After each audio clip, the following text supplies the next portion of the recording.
এই চিন্তা যদি সুলতান মোহাম্মদ আল ফাতেহ করতেন, তাহলে উনি মাটির উপর, পাহাড়ের উপর দিয়ে জাহাজ চালাতে পারতেন না। উনি কিন্তু ইস্তাম্বুল বিজয় করার সময় মাটির উপর দিয়ে জাহাজ চালাইছে, পানির উপর দিয়ে নয়। মানে যখন সকল রাস্তা বন্ধ হয়ে গেছে, যখন সবাই হাল ছেড়ে দিয়েছে যে না, এবারও ইস্তাম্বুল বিজয় সম্ভব নয়, ইস্তাম্বুল বিজয় করার জন্য, তুরস্ক বিজয় করার জন্য একদম আল্লাহর নবীর যুগ থেকে সুলতান মোহাম্মদ আল ফাতেহের যুগ পর্যন্ত অসংখ্য মুজাহিদ বাহিনী চেষ্টা করেছে, কেউ পারেনি। কেন? এটা খ্রিস্টানদের সবচেয়েতে, যেমন আজকের ইতালির রাজধানী রোম, এরকম বাইজেন্টাইন এম্পায়ারের রাজধানী হচ্ছে তুরস্কের রাজধানী কনস্টান্টিনোপল, কুস্তুনতুনিয়া, ইস্তাম্বুল। এটা বিজয় করা এত সহজ নয়। তো যখন সবাই হাল ছেড়ে দিয়েছে, তখনও সুলতান মোহাম্মদ আল ফাতেহ স্বপ্ন দেখছেন যে না, ইস্তাম্বুল বিজয় সম্ভব। তো যাওয়ার যে কোনো রাস্তা নাই, তবু তাহলে মাটির উপর দিয়ে জাহাজ চলবে। মাটির উপর দিয়ে কেমনে জাহাজ চলবে? তো বলে নিচে কাঠ বিছাও, কাঠের উপর তেল লাগাও, আর তার উপরে জাহাজ ওঠাও, তেলের ঘর্ষণে জাহাজ টেনে নিয়ে যাও। তেলের ঘর্ষণে জাহাজ টেনে নিয়ে গিয়ে এমন জায়গায় জাহাজ নামাও যেখানে শত্রু কল্পনাও করেনি যে এখানে জাহাজ নামতে পারে। তো উনি যদি চিন্তা করতেন যে না, ইস্তাম্বুল বিজয় করার কাজ তো ইমাম মাহাদির, কেন হাদিসে কিন্তু আছে যে কিয়ামতের পূর্ব মুহূর্তে ইস্তাম্বুল বিজয় হবে। তো ইস্তাম্বুল বিজয়ের কাজ যেহেতু ইমাম মাহাদির, তা আমার করে কী লাভ? আমার করে তো কোনো লাভ নাই। আর সুলতান সালাহুদ্দিন আইয়ুবী যদি মনে করতেন যে মসজিদে আকসা আমি আর কি করতে বিজয় করবো, এই তো ইমাম মাহাদির কাজ, তাহলে এখনও ওই খ্রিস্টান ক্রুসেডারদের হাতেই মসজিদে আকসা থাকতো। তো রাসূলুল্লাহ সাল্লাল্লাহু আলাইহি ওয়াসাল্লাম আমাদের যে থিওরি শিখিয়েছেন, সেই থিওরিটা হচ্ছে, তোমরা যদি দেখো যে সূর্য পশ্চিম দিকে ঠিকই উঠে গেছে, মানে কিয়ামত হয়ে গেছে, তারপরেও যদি তোমার হাতে একটা গাছের চারা থাকে, তাহলে ওটাকে লাগাও। এর নাম হচ্ছে প্রোডাক্টিভিটি। মানে অলস হাত ছেড়ে দিয়ে বসার কোনো সুযোগ নেই। সদা সর্বদা নিজের সময়কে কাজে লাগানো, উঁচু হিম্মত, সৎ সাহস এবং নেতৃত্বের গুণ, এটা কাজে লাগিয়ে সামনের দিকে এগিয়ে যাওয়া। জি না, আপনি হাতের সাথে হাত লাগিয়ে বসে রাখলেন, যেখানে পশ্চিম দিকে সূর্য উঠে গেছে, তখন রাসূল সাল্লাল্লাহু আলাইহি ওয়াসাল্লাম বলতেছে না, তোমার হাতে যদি কোনো বীজ থাকে, চারা থাকে, রোপণ করার মতো করো। মানে শেষ সময় পর্যন্ত আমল বা চেষ্টা অব্যাহত রাখতে হবে। এটাই মুসলমানদের কাজ। কেননা কেউ জানে না কখন ইমাম মাহদি আসবে, কখন দাজ্জাল আসবে, কখন কিয়ামত হবে, নির্ধারিত সময় কেউ জানে না। হবে এ কথা ঠিক, হবেই হবে, এটাই নিশ্চিত, কিন্তু ওটার অপেক্ষায় আপনার আর কোনো কাজ নাই, এটা হলো না। তথা আমাদের ইয়াং জেনারেশন, আমাদের মুসলিম উম্মাহ, তাদের কাজ আছে। জ্ঞানে বিজ্ঞানে তাদেরকে সামনের দিকে এগিয়ে যেতে হবে এবং চেষ্টা অব্যাহত রাখতে হবে। যেই মুহূর্তে মুসলমানদের হাতে মোগল সাম্রাজ্য এবং যেই মুহূর্তে উসমানী খেলাফত, এই সুলতান মোহাম্মদ আল ফাতেহেরই পরবর্তীতে উসমানী খেলাফত আরও বৃহৎ আকার ধারণ করে তুরস্ক থেকে, সেই মুহূর্তে ইউরোপ জ্ঞান এবং বিজ্ঞান চর্চা কেবল শুরু করছে। 1800 শতক, 1700 শতক কেবল জ্ঞান বিজ্ঞানের চর্চা শুরু করেছে। নতুন নতুন কামান, গোলা বারুদ, গুলি, ঠিক আছে, এগুলো, তারপরে যুদ্ধ জাহাজ, এগুলো কেবল নতুন নতুন আবিষ্কার করতেছে। তো তখন যদি মুসলমানেরা, এই উসমানীয় খেলাফতের মুসলমানেরা অথবা ভারতের মোগল শাসকেরা চিন্তা করতো যে না, আমরাও জ্ঞান এবং বিজ্ঞানে বিনিয়োগ করব, এরা এটা করেনি। তখন ওই উসমানী শাসকেরাও এবং মোগল শাসকেরাও এরা সব টাকা পয়সা ব্যয় করেছে বিশাল বিশাল ইমারত তৈরিতে, কারুকার্য খচিত তাজমহল, মসজিদ, আরও প্রাসাদ, ভবন, উন্নত উন্নত ইঞ্জিনিয়ারিং, শৈল্পিক কেমনে বিল্ডিং বানানো যায়, এটার পিছনে সব টাকা পয়সা শেষ করে দিয়েছে। তো তাজমহলের পিছনে যা টাকা ব্যয় করেছে, ওই টাকা যদি ভারতের মুসলমানদের সন্তানদের জ্ঞানের পিছনে ব্যয় করা হতো, তাহলে হয়তো মুঘল সাম্রাজ্যের পতন নাও হতে পারতো। আল্লাহু আলাম, আল্লাহ ভালো জানে। হয়তো যখন ব্রিটিশরা এই দেশে এসেছিল, তখন হয়তো তাদের মতো শক্তি সামর্থ্য মুসলমানদেরও থাকতো লড়াই করার মতো। তো একই অবস্থা আজকে মুসলমানদের বিরাজ করছে। এই যে মুসলমানদের তেল আছে, গ্যাস আছে, টাকা পয়সা আছে, রিসোর্স আছে, সমুদ্রের প্রণালী আছে, কিন্তু এই টাকা পয়সাগুলো মুসলমানরা কী করতেছে? বিশাল বিশাল উঁচু উঁচু বিল্ডিং, পর্যটন খাত, যে আমরা পর্যটন খাতকে উন্নত করব, পর্যটন খাতের পিছনে ব্যয় করব, মানুষ আসবে ঘুরতে, এখান থেকে আমরা ইনকাম করব। এই যেটার পিছনে ব্যয়, জ্ঞান এবং বিজ্ঞান শিখার পিছনে কোনো ব্যয় আছে, কিন্তু ওই মাপের ব্যয় নাই যে না আমার মূল টার্গেট জ্ঞান বিজ্ঞান। তো কীরকম ভয়াবহ পরিস্থিতির মুখোমুখি হতে পারে মুসলমানেরা, তা তো চোখের সামনেই দেখা যাচ্ছে।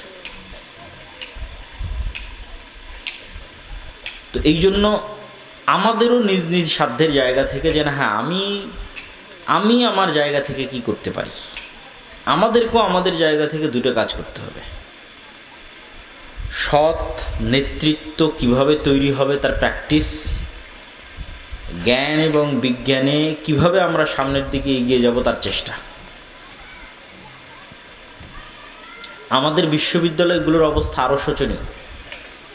আরব বলেন, পারস্য বলেন, তারা মোটামুটি তাও কিছু আছে, আমাদের দেশে তাও না।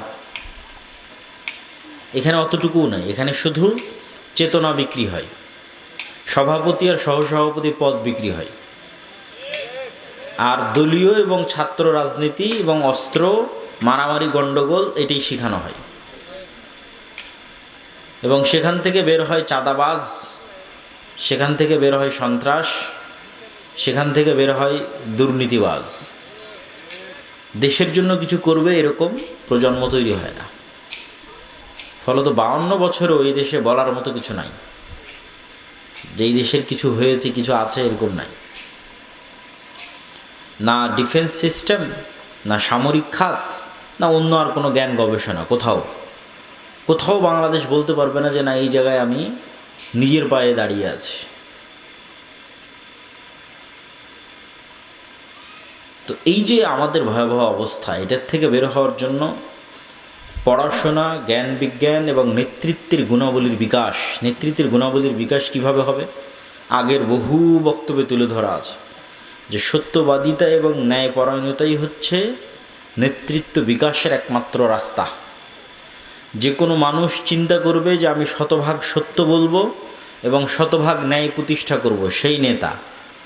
প্রথমে কোথায় করতে হবে? প্রথমে পরিবারে, তারপরে কোথায় করতে হবে? আশেপাশে। পরিবারে আমি আমার স্ত্রীকে হক দেই না, মানে আমি নেতা নই, আমার মধ্যে নেতৃত্বের যোগ্যতা নাই, আমাকে দিয়ে আল্লাহ সুবহানাহু ওয়া তাআলা নেতৃত্বের খেদমত নেবেন না। বাবা মায়ের কথা শুনি না, বাবা মায়ের হক আদায় করি না, মানে আমি নেতা নই। নিজের বোনকে পিতার সম্পত্তিতে ন্যায়ের সাথে ভাগ দেইনি, তার মানে আমি নিজেই জালেম, আমি ন্যায় প্রতিষ্ঠাকারী নই। তাহলে নেতা তৈরি হয় এই দুইটা জিনিসের উপর ভিত্তি করে, সত্য বলা এবং ন্যায় প্রতিষ্ঠা করা। তা আমরা মসজিদ মাদ্রাসায় সালাত সিয়াম হজ জাকাত দোয়া দরুদ সবই শিখিয়েছি, কিন্তু দেখবেন ওখান থেকে বের হয়ে ওই আলেম, ওই মাওলানা, মাদ্রাসা শিক্ষক, ইসলামী দলের নেতা কর্মী কারোর মধ্যেই এই দুটো গুণের নাই, সত্যবাদিতা নাই, ন্যায় নিষ্ঠা নাই। সালাত সিয়াম হজ জাকাত আছে, ফলত সেও আর নেতা হতে পারতেছে না। কিন্তু নেতা হতে হলে তাকে এই দুটো গুণ লাগবে। আমরাও নেতা হতে পারতেছি না এই দুটো গুণের অভাবে। শতভাগ সত্যবাদিতা না থাকা এবং শতভাগ ন্যায়পরায়ণতা না থাকা, এটি দিয়েই নেতা তৈরি হবে। এটার প্র্যাকটিস এবং কালচার আমাদের মধ্যে নিয়ে আসতে হবে। আল আমরু বিল মারুফ নাহি আনিল মুনকার, সৎ কাজের আদেশ দিতে হবে, অসৎ কাজে বাধা দিতে হবে। অসৎ কাজ মানে শুধু গান বাজনা হলে এটা অসৎ কাজ, অসৎ কাজ মানে মেয়ে মানুষ বেপরদায় ঘুরলে এটা অসৎ কাজ, শুধু এগুলো অসৎ কাজ নয়। অসৎ কাজ মানে আর একজনের পুকুরে মাছ ছাড়বে, তো আর এক নেতা এসে বলতেছে তাকে চাঁদা না দিলে মাছ ছাড়তে দিবে না, এটাও অসৎ কাজ। এটাও যেদিন মসজিদ এবং মাদ্রাসা থেকে বাধা দিতে পারবে ন্যায়ের সাথে, ওই দিন ওখান থেকে নেতা তৈরি হবে। অন্যায়ের প্রতিবাদ করতে গিয়ে নেতা তৈরি হয়, এবং সেখান থেকে নেতা তৈরি হলে কোন নেতাকে আল্লাহ কবুল করবে আল্লাহ সুবহানাহু ওয়া তাআলা ভালো জানে। যে কোনো একজন নেতাকে আল্লাহ কবুল করতে পারে, কিন্তু এই কালচার তো নাই যে আল আমরু বিল মারুফ ওয়ান নাহি আনিল মুনকার, এটার কালচারটাই তো নাই। এই কালচারটা তৈরি করতে হবে যে না আমি অসৎ কাজে বাধা দেব। অসৎ কাজ মানে সকল অসৎ কাজ, মানুষের সাথে যে অসৎ কাজ অন্যায় হচ্ছে ওটা তো বাধা দেব। এই বাধা দিতে গিয়ে আপনি নেতা হয়ে যাবেন, আর বাধা না দিয়ে চুপচাপ থাকবেন, কোনোদিন নেতা হতে পারবেন না, নেতা হওয়া সম্ভব নয়। আর জ্ঞান এবং বিজ্ঞানের ক্ষেত্রে অন্তত ন্যূনতম আমাদের যে মসজিদগুলো আছে, এই মসজিদগুলোকে তো আমরা অন্তত জ্ঞানের কেন্দ্র তৈরি করতে পারি। ইসলামে মসজিদ শুধুমাত্র 5 ওয়াক্ত সালাতের জন্য তারপর বন্ধ, এরকম ইতিহাস নাই। রাসূল সাল্লাল্লাহু আলাইহি ওয়াসাল্লামের যুগেও ছিল না, তার আগেও ছিল না। ইসলামে মসজিদই হচ্ছে সোশ্যাল কালচারাল সেন্টার। এবং এটা আমি আরও ভালোভাবে ফিল করেছি, ইউরোপ এবং আমেরিকায় অনেক জায়গায় দেখবেন মসজিদ নামে অনুমোদন নাই, সব জায়গায় কালচারাল সেন্টার নামে অনুমোদন। Islamic cultural centre, Mohammadia cultural centre, সালাফি কালচার, ওটা কিন্তু মসজিদ। কিন্তু গভর্নমেন্ট থেকে পারমিশন নিয়েছে কি হিসেবে? কালচারাল সেন্টার হিসেবে। তার মানে গভর্নমেন্টের দৃষ্টিতে এই মসজিদটা একটা কালচারাল সেন্টার। এইটাই ইউরোপ আমেরিকার গভর্নমেন্টের রুলস অনুযায়ী, যে হ্যাঁ এটা একটা কালচারাল সেন্টার, মুসলমানরা তাদের কালচার প্র্যাকটিস করবে কোথায়? মসজিদে, ফলত এটা কালচারাল সেন্টার, কমিউনিটি।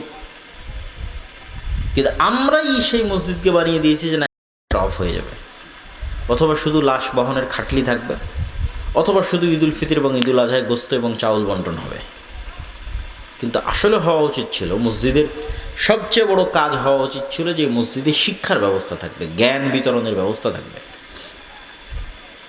ইসলাম যতটা জ্ঞান ভিত্তিক দিন, আর পৃথিবীতে কোনো দিন এতটা জ্ঞান ভিত্তিক নয়। কোরআন যতটা জ্ঞান ভিত্তিক কিতাব, পৃথিবীতে আর কোনো কিতাব এত জ্ঞান ভিত্তিক নয়। কিন্তু হতভাগা আমরা, যে আমরাই মুসলমান হয়ে কোরআন পড়ে জ্ঞান থেকে দূরে চলে গেছি, জ্ঞান চর্চা থেকে দূরে চলে গেছি। এই যে ইসলামী দল বলেন, সংগঠন বলেন, ইয়াং জেনারেশন বলেন, সবাই জালসা করতে পারদর্শী, মিছিল করে লিল্লাহে তাকবীর আল্লাহু আকবার দিতে পারদর্শী, জীবন দিতে পারদর্শী। ভাই আমি আল্লাহর জন্য আল্লাহর রাস্তায় জীবন দিতে চাই, কিন্তু জ্ঞানী এবং যোগ্য হতে চায় না। আল্লাহর রাস্তায় জীবন দিয়ে দিবে, কিন্তু জ্ঞানী যোগ্য হবে না। তা আল্লাহর রাস্তায় জীবন তো আগেও দিয়েছ, এখনও দিচ্ছ, পরেও দিবা। কিন্তু জুলাইয়ে জীবন দিয়ে ক্ষমতা কারা নিয়ে গেছে? তোমার উত্তরসূরিরা না। কেন? তোমার উত্তরসূরিরা যোগ্য ছিল না, জ্ঞানী ছিল না। যারা জ্ঞানী এবং যোগ্য ছিল, বামপন্থী, ওরা নিয়ে গেছে। তাহলে জীবন দিয়ে কোনোদিন ক্ষমতা পাওয়া যায় না। তুমি জীবন দিবা, ক্ষমতা আর একজন নিয়ে যাবে। তাহলে তোমাকে ওই যোগ্যতা এবং জ্ঞানের জায়গাগুলোতে ঢুকতে হবে। তোমার মিডিয়া কোথায়? মুসলমানদের পক্ষে কথা বলবে এই মিডিয়া কই? এই মিডিয়ার জন্য তার জীবন দেওয়া লাগবে না, এই মিডিয়া তৈরি করার জন্য জ্ঞান এবং যোগ্যতা লাগবে।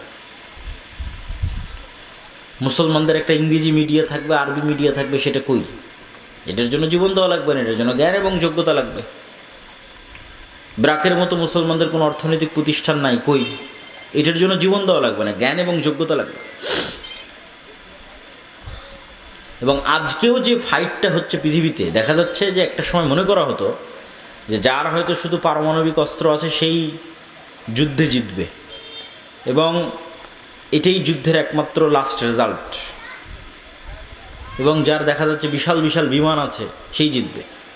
কিন্তু নিকট অতীতে পাকিস্তান এবং ভারতের যুদ্ধে, তারপরে পাকিস্তান, আফগানিস্তান, এখন ইরান এবং ইসরায়েল, এই যুদ্ধগুলোতে যে দেখা যাচ্ছে যে না, ন্যূনতম ড্রোন বানানোর জ্ঞান থাকলেই একটা যুদ্ধকে কন্ট্রোল করে ফেলা যায়। রাশিয়া এবং ইউক্রেন যুদ্ধ চলছেই ড্রোনের উপর দিয়ে। যে যত ভালো ড্রোন বানাতে পারে, যে যত ভালো ড্রোন উড়াতে পারে, এই একটা $50,000 একটা ড্রোন ধ্বংস করতে আপনার কয়েক বিলিয়ন ডলারের মিসাইল নিক্ষেপ করতে হচ্ছে, যে আকাশে আমি এই ড্রোনটাকে ধ্বংস করব। এই $50,000 একটা ছোট্ট ড্রোন গিয়ে আপনার কোনো তেল শোধনাগার, কোনো বড় কোনো কোম্পানি কোথাও গিয়ে পড়ে যাচ্ছে, আগুন লেগে যাচ্ছে, মানুষ ভয় পেয়ে যাচ্ছে। তো দেখা যাচ্ছে যুদ্ধের চিত্রই পাল্টে যাচ্ছে ইউক্রেন এবং রাশিয়ার যুদ্ধ থেকে না আজ পর্যন্ত ড্রোনই সব কিছু। তো জ্ঞান এবং বিজ্ঞানের সাথে যতক্ষণ মুসলমানেরা কানেক্টেড না হচ্ছে, মসজিদকে যতক্ষণ জ্ঞানের মার্কাজ না বানাচ্ছে, এবং জ্ঞান চর্চার যতক্ষণ চেষ্টা না করতেছে, শাইখুল ইসলাম ইবনে তাইমিয়া রাহিমাহুল্লাহ বলেছেন, প্রত্যেক মুসলমানের জন্য কোরআন নিজে বুঝতে পারবে এরকম এতটুকু জ্ঞান অর্জন করা ফরজ। আমরা মোটামুটি আছি যে হ্যাঁ কোরআন পড়তে পারি, এরকম আছে অনেকেই। কোরআন পড়তে পারে না এরকমও তো অসংখ্য হাজার হাজার। কিন্তু কোরআন যে নিজে পড়ে বুঝবে এরকম জ্ঞান শুধু মাদ্রাসার ছাত্রদেরই আছে, তাও অনেক অল্প। মাদ্রাসাতেও যারা পড়ে তাদের অনেকে ভালো বোঝে না। অথচ ইবনে তাইমিয়া রাহিমাহুল্লাহ বলছে এটা প্রত্যেক মুসলমানের উপর ফরজ যে সে কোরআন নিজেই বুঝবে, অন্তত আরবিটা বুঝতে পারবে। নাহলে তো পরিবর্তন হবে না। পরিবর্তন হওয়ার জন্যই আল্লাহ কোরআন দিয়েছে, আপনার অন্তরে প্রভাব বিস্তার করার জন্যই আল্লাহ সুবহানাহু ওয়া তাআলা কোরআন দিয়েছে। এটি যদি আপনি যতক্ষণ নিজে ফিল এবং অনুভব না করতে পারবেন, আপনি হেদায়েতের রাস্তা পাবেন না। শেষ জামানায় ইমাম মাহদিদের সময়ে, ঈসা আলাইহিস সালামের সময়ে যারা জেরুজালেম বিজয় করবে, ইস্তাম্বুল বিজয় করবে, রোম বিজয় করবে, ভারত বিজয় করবে, এরকম দেশগুলো যারা বিজয় করবে, তারা ওই মানের ইমান কোথায় থেকে সংগ্রহ করবে? নবী তো নাই, মুহাম্মদ সাল্লাল্লাহু আলাইহি ওয়াসাল্লাম তো নাই, সাহাবীরা তো নাই, কিন্তু ওদের ইমান সাহাবীদের মতোই হবে, সাহাবীদের কাছাকাছি হবে। মদিনার সর্বশ্রেষ্ঠ ইমানওয়ালা মানুষগুলো বের হয়ে আসবে। কেমনে তারা ইমানটা তৈরি করবে? কোরআন দিয়ে। কোরআনের সংস্পর্শে তাদের ইমানের লেভেল ওই জায়গায় পৌঁছে যাবে। এই জন্য আমাদের মসজিদগুলোতে মক্তব চালু করা, জ্ঞান শিক্ষার ব্যবস্থা করা, জ্ঞান উপার্জনের ব্যবস্থা করা, জ্ঞানের পিছনে সময় দেওয়া, এগুলো অতীব জরুরি এবং অতীব প্রয়োজনীয়। এবং এই যে যা অর্থ আমরা জালসা সম্মেলনের জন্য ব্যয় করে থাকি, এই অর্থের একটা অংশ যদি আপনি ইমামের বেতন বাড়ানোর জন্য ব্যয় করেন, এই অর্থের একটা অংশ যদি ইমামকে ভালো প্রশিক্ষণ দেওয়ার জন্য ব্যয় করেন, এই অর্থের একটা অংশ যদি ওই ইমামকে প্রশিক্ষণ দিয়ে গ্রামে মক্তবের বাচ্চাদের কেমনে শতভাগ মক্তবে বাচ্চাদের উপস্থিত করানো যায়, তার পুরস্কার প্রতিযোগিতা, ওগুলোর পেছনে ব্যয় করেন, তাহলে আপনার এই জালসা করে যা উপকার হয়েছে তার চেয়ে 10 গুণ 100 গুণ বেশি উপকার হবে।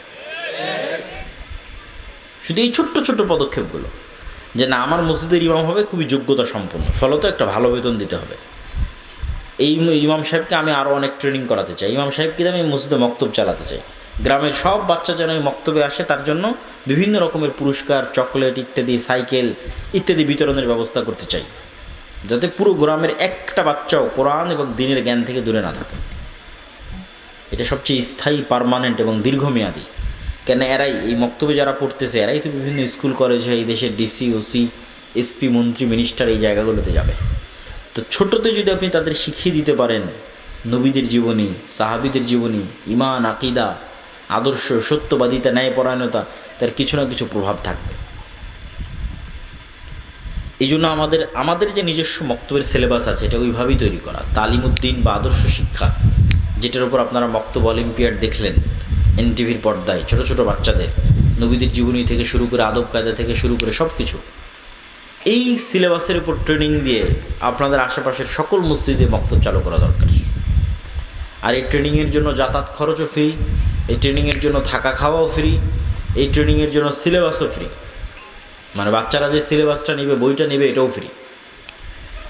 তো এত কিছু বিনামূল্যে দেওয়ার পরেও যদি এই কাজে আপনারা আগ্রহী না হন, তাহলে এর জবাবদিহিতা তো আল্লাহ সুবহানাহু ওয়া তাআলার দরবারে আপনাদেরকে দিতে হবে। প্রিয় উপস্থিতি, ইয়াং জেনারেশনের উদ্দেশ্যে এবং উপস্থিত সকলের উদ্দেশ্যে, মুসলমানদের এই যে পরিবেশ এবং পরিস্থিতি, এই পরিবেশ এবং পরিস্থিতি সামনে আরও ভয়াবহ হবে। ফিতনা থামার লক্ষণ খুব কম, এবং আমাদেরকে অনেক বড় বিপদ এর মুখোমুখি হতে পারে। দুর্ভিক্ষ যদি দেখা দেয় বাংলাদেশে, আশ্চর্যের কিছু নাই। এরকম পরিস্থিতি যদি আর 2-3 মাস চলে, তেল এবং গ্যাসের সংকট, আর এই সংকট শুধু বাংলাদেশে তা নয়, এই ইন্দোনেশিয়া, মালয়েশিয়া, ফিলিপাইন, থাইল্যান্ড, একই সিনারি, ভারত, পাকিস্তান, এমনকি ইউরোপ, এমনকি আমেরিকা, সব জায়গায় সেম সিনারি। ফলত এটা বিশ্বের অর্থনীতিতে যে প্রভাব আসবে, এই প্রভাব আমাদের দেশে যখন পড়বে, তখন এখানে দুর্ভিক্ষ দেখা দিতে পারে। আপনার তেলের দাম বাড়ার সাথে সাথে সারের দাম বাড়বে, আপনার চাষের খরচ বেড়ে যাবে। ফলত সকল দিক থেকে আমরা একটা বিপদ মুহূর্ত এবং ফিতনাময় মুহূর্তের দিকে পড়ে যাব। এবং এই শেষ জামানাগুলোতে দাজ্জাল বা দাজ্জালীয় শক্তির যে ফিতনা, এই ফিতনা থেকে বাঁচার একটাই উপায়। এটা বলে আমার বক্তব্যের শেষের দিকে চলে যাব যে এইরকম ভয়ঙ্কর মুহূর্তগুলোতে আপনি কীভাবে ফিতনা থেকে বাঁচবেন। আজকে যদি আমি আপনাকে বলি, মানে আমাকেও যদি কেউ বলে যে ভাই তুমি যদি এই কথা মানো তাহলে তোমার গাড়িতে তেল দিব, তা আমি তো মনে হয় সন্দেহে পড়ে যাব যে এই কথা মেনে নিয়ে তেল নেওয়াই ভালো। তো এর চাইতে ভয়ঙ্কর ঘটনা তো দাজ্জাল ঘটাবে। এই তেল নয়, দাজ্জাল বলবে আকাশ বৃষ্টি বন্ধ করে দেবে, জমিন ফসল বন্ধ করে দিবে, হয় আমাকে রব মানো, নাহলে আকাশের বৃষ্টি বন্ধ, জমিনের ফসল বন্ধ।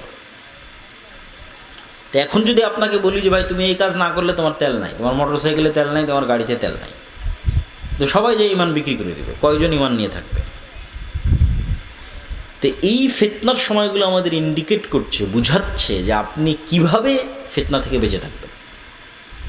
ফিতনা থেকে বেঁচে থাকার জন্য দুটো রাস্তা ছাড়া আর কোনো রাস্তা নেই আমার জানা নাই, যে ফিতনার সময় আমরা ফিতনা থেকে বেঁচে থাকবো। এক, পরকালের প্রতি অগাধ আস্থা, যেন আমি পরকালই আছি, পরকাল যেন দেখে নিয়েছি, পরকাল যেন আমি স্বাদ আস্বাদন করে নিয়েছি, আমি যেন মারা গেছিলাম, মৃত্যুবরণ করে জান্নাত জাহান্নাম কবর ঘুরে তারপরে আবার দুনিয়াতে এসেছি। পরকালের প্রতি এই লেভেলের অগাধ আস্থা। আব্দুর রহিম যে মৃত্যু এবং কবরের বর্ণনা শোনাচ্ছিল, জান্নাত জাহান্নামের বর্ণনা শোনাচ্ছিল, এটার প্রতি যতক্ষণ অগাধ আস্থা তৈরি না হবে ততক্ষণ আপনি দুনিয়া বিসর্জন দিতে পারবেন না। দুনিয়া তখনই বিসর্জন দিতে পারবেন যখন জান্নাতে আপনার জায়গাটা দেখতে পাবেন যে হ্যাঁ, জান্নাত হচ্ছে আসল জীবন। অমাল হায়াতুদ দুনিয়া ইল্লা লাইবুন ওয়া লাহু, দুনিয়া তো খেল তামাশা মাত্র। অমা ইনদাল্লাহ খায়রুন ওয়া বাক, আল্লাহর নিকটে যা আছে ওটাই উত্তম এবং ওটাই চিরস্থায়ী, তথা পরকাল। এই পরকাল দেখতে পাওয়ার কারণে আসহাবুল উখদুদের সম্ভব হয়েছিল আগুনে ঢুকে যাওয়া। সূরা বুরুজের মধ্যে আসসামা ইযাতিল বুরুজ ওয়াল ইয়াউমিল মাউউদ ওয়া শাহিদু ওয়া মাশহুদ কুতিলা আসহাবুল উখদুদ, যে তাদের বলা হলো হয় ঈমান ছাড়ো না হয় আগুনে ঢোকো। তোরা আগুনে ঢুকে গেছে, তো কেমনে সম্ভব যে আপনি আগুনের মধ্যে স্বেচ্ছায় ঢুকে জ্বলে পুড়ে যাবেন? তখনই সম্ভব যখন আপনি আগুনের মধ্যে জান্নাত দেখতে পাবেন, আর ওই আগুন থেকে পিছনে যখন জাহান্নাম দেখতে পাবেন। যে আমি যদি আগুনে না ঢুকি, ঈমান ত্যাগ করি, তাহলে পিছনে আমার বাড়ি ঘরে আসলে জাহান্নামের আগুন অপেক্ষা করছে। এটা যখন আপনি স্বচক্ষে দেখতে পাবেন যে এই সামনে যে আগুন জ্বলতেছে এটা তো জান্নাত, তখন ঢুকে যাবেন। এই সেম ঘটনা দাজ্জাল ঘটাবে, বলবে দাজ্জালের জান্নাত জাহান্নাম, দাজ্জালের জাহান্নাম জান্নাত। পরকালের প্রতি অগাধ আস্থা ছাড়া আপনি ঈমান বাঁচাতে পারবেন না। সামান্য কিছুর বিনিময়ে ঈমান বিক্রি করে দেবেন, 1 টাকা অবৈধ 1 টাকার লোভে, সামান্য অর্থের লোভে, সামান্য ফসলের লোভে, সামান্য খাবারের লোভে। আর যখন আপনি মাটি কামড়ে পড়ে থাকবেন যে না খেয়ে মরে যাব, কিন্তু ঈমানের উপর মারা যাব, কেন এটাই আলটিমেট সফলতা, সর্বোচ্চ সফলতা। ঈমানের উপর মরতে পারা এটাই সফলতা, দুনিয়া অর্জন করা সফলতা নয়।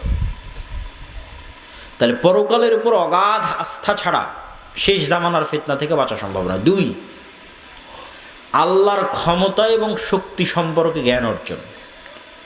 আল্লাহর ক্ষমতা, শক্তি, সাহায্য, তাওহীদ, এগুলো দিয়ে কোরআন পরিপূর্ণ। 3, সালাতের উপর অটল থাকা। তাওহীদ কত গুরুত্বপূর্ণ যে ইব্রাহিম আলাইহিস সালাতু ওয়াস সালাম আল্লাহ সুবহানাহু ওয়া তাআলার নিকটে দোয়া করছেন, রব্বি জাআল হাযাল বালাদা আমিনা ওয়াজনুবনি ওয়া বানিয়া আন না'বুদাল আসনাম। হে আল্লাহ, এই মক্কা শহরকে নিরাপদ করে দেন, আর আমার পরবর্তী বংশধর যেন কেউ মূর্তি পূজক না হয়, মানে শিরক না করে। আরও একটা দোয়া কি করছেন, রব্বি জাআলনি মুকিমাস সালাহ ওয়া মিন যুররিয়াতি। আল্লাহ, আমি যেন কোনোদিন বেনামাজি না হই, আমার পরবর্তী বংশধর যেন বেনামাজি না হয়। তাহলে পরকালের উপর অগাধ আস্থা, আল্লাহর উপর ঈমান এবং সালাত, এই 3টে জিনিস যদি মুসলমান মজবুতভাবে আঁকড়ে ধরে থাকে, তাহলে পৃথিবীর কোনো শক্তি মুসলমানদের পরাজিত করতে পারবে না। পরাজিত করতে না পারা মানে এই নয় যে আপনাকে ক্ষমতার থেকে ফেলে দিল। পরাজিত করতে না পারা মানে আপনার ঈমান কিনতে পারেনি, এটাই পরাজিত না করা। কেননা দাজ্জাল যখন আসবে, সব ক্ষমতা তো দাজ্জাল নিয়েই নিবে। তাহলে কি মুমিনরা পরাজিত হয়ে গেল? সব ক্ষমতা যে দাজ্জাল নিয়ে নিল, তো মুমিনরা পরাজিত হয়ে গেল? আল্লাহর নবী বলছেন শামের আকাবা, শামের গিরিপথের মধ্যে একদল মুসলমান অপেক্ষা করবে, যারা ক্ষুধার তাড়নায় তাদের ধনুক পর্যন্ত জ্বালিয়ে খাবে। দাজ্জালের ফিতনার সময় কোনো খাবার থাকবে না। তো ওই মুমিন মুসলমানেরা পরাজিত না, ওর ইমান যে দাজ্জাল কিনে নিতে পারেনি, এটাই হলো ওদের সফলতা। ওরা বিজয়ী, দাজ্জাল পরাজিত। তা আপনি কেননা মৃত্যু মুসলমানদের কাছে একটি কাঙ্ক্ষিত বিষয়। মৃত্যু মুসলমানদের কাছে অকাল নয়, মৃত্যু মুসলমানদের কাছে ভীতির নয়,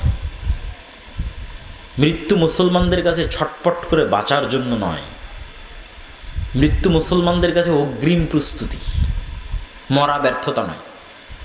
যার এই 200 মানুষ মারা গেল, 5000 মানুষ মারা গেল, 72,000 মানুষ গাজায় মারা গেছে, এটা ব্যর্থতা নয়।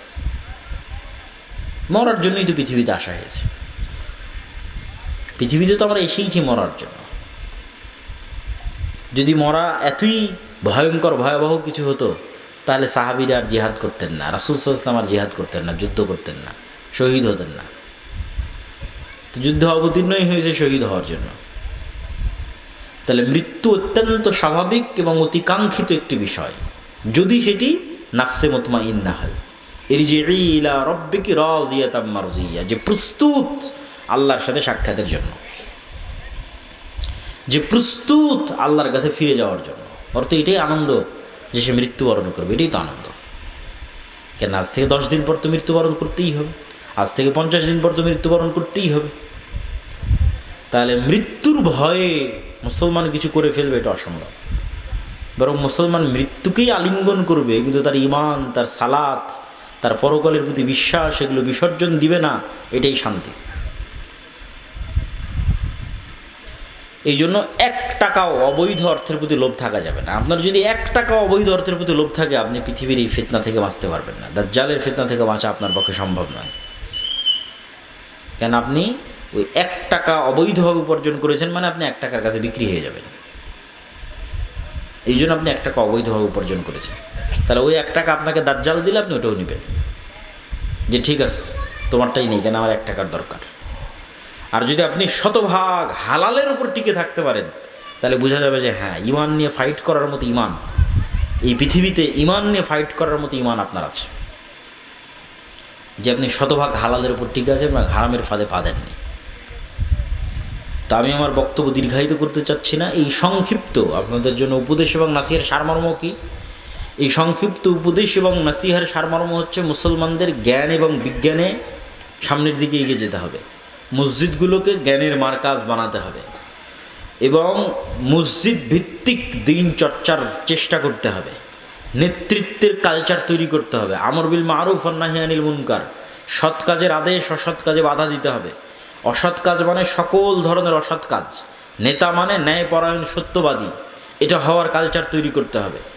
আর শেষ জামানার ফিতনা থেকে বাঁচার জন্য ঈমান, সালাত এবং পরকালের প্রতি অগাধ আস্থা, এই বিশ্বাসগুলো নিয়ে আমাদের পৃথিবী থেকে বিদায় নেওয়ার চেষ্টা করতে হবে।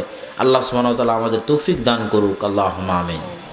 আপনাদের যদি কোনো প্রশ্ন থাকে, আমি সেই প্রশ্নগুলোর উত্তর দেওয়ার চেষ্টা করব ইনশাআল্লাহ। রাত এই জন্য গভীর করলাম না যে ফজরের সালাতে সবাইকে ওঠার চেষ্টা করতে হবে, বলেন ইনশাআল্লাহ। ঈসা আলাইহিস সালাতু ওয়াস সালাম ফজরের সালাতে অবতীর্ণ হবে, তো যে ফজরের সালাতে থাকবে না, ওর সম্ভব নয় ঈসা আলাইহিস সালামের সাথে সঙ্গী হওয়ার। আল্লাহ কবুল করুক আমাদের, আল্লাহুম্মা আমিন। কোনো প্রশ্ন থাকলে আপনারা করতে পারেন, যদি লিখিত অথবা মৌখিক। আপনারা হইচই না করে একটু, আচ্ছা, আল্লাহর পথে যাত্রা, এই বইটা লেখাই হয়েছে ঈমান মজবুত করার জন্য। যদি থাকে, আমি জানি না আছে কিনা, গাড়িতে যদি থাকে বইটি নেওয়ার চেষ্টা করতে পারেন। ঈমান মজবুত করার জন্য আল্লাহর পথে যাত্রা। মহিলাদের জন্য চাকরি বা ব্যবসার ক্ষেত্রে ইসলামের বিধান কি? বর্তমানে নারীদের চাকরি বা ব্যবসার জন্য নিরুৎসাহিত করা হয়, ইসলামের বিধান মেনে তারা কিভাবে চাকরি বা ব্যবসা করতে পারবে? বই ওই পাশে আছে, টিভি বই। সম্মানিত উপস্থিতি, আপনার আমাদের এখানে মাহফিলে অনেক খরচ আছে, যে যা পারেন সবাই কিছু দিয়ে যাবেন। পশ্চিম পাশে টেবিল আছে। সবাই ওনাদের মাহফিল আয়োজনের জন্য অর্থনৈতিক সহযোগিতা করবেন। ভাইয়েরা একটা 7 শতক না 8 শতক জায়গা নিয়েছে, সেখানে ওয়াক্তিয়া মসজিদ করতে চায়, মক্তব চালু করতে চায়। ফলত আপনাদের পক্ষে সম্ভব হলে অবশ্যই সহযোগিতা করবেন, আল্লাহ কবুল করুন। অর্থনৈতিক ইবাদত খুবই গুরুত্বপূর্ণ।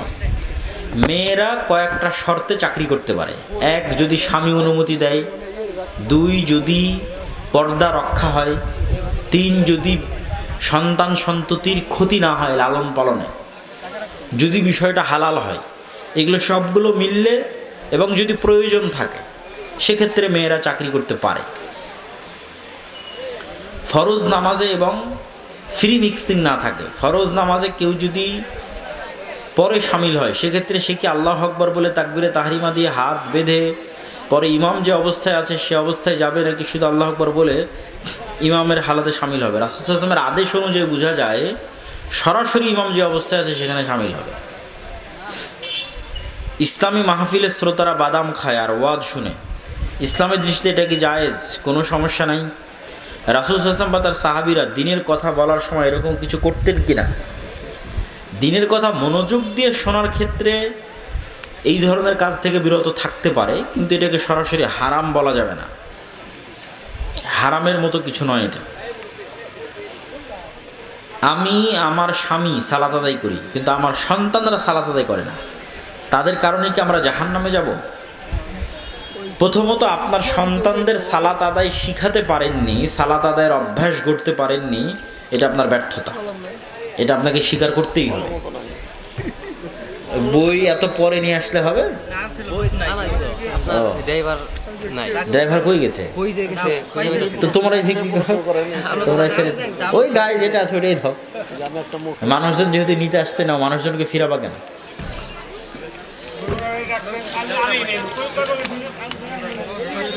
তো আপনি আপনার সন্তানদেরকে বই যারা নিতে চান তারা স্টেজে আসতে পারে। আপনি আপনার সন্তানদেরকে সালাত শিখাতে পারেননি, এটা আপনার ব্যর্থতা। এখন কি করণীয়? রাসূল সাল্লাল্লাহু আলাইহি ওয়াসাল্লামের আদেশে বোঝা যায় 10 বছর বয়স হয়ে গেছে, সালাত আদায় করে না, এইরকম সন্তানকে পিটতে হবে। এইরকম সন্তানের খাবার বন্ধ করে দিতে হবে। এইরকম সন্তানের বাড়িতে থাকা বন্ধ করে দিতে হবে। বাড়িতে থাকা, খাওয়া, পড়াশোনার খরচ 10 বছর পার হয়ে গেছে, এরকম কোনো সন্তানের পক্ষে সালাত ব্যতীত পাওয়ার কোনো সুযোগ নাই ইসলামের দৃষ্টিতে। এটাই শেষ কথা এবং ফাইনাল কথা। বলে জামাতে একা দাঁড়াইলে তার সালাত হবে না? একা দাঁড়ালে যদি কাউকে সঙ্গী না পায় তো সামনের লাইন থেকে টানার দরকার নাই, একাই দাঁড়াবে।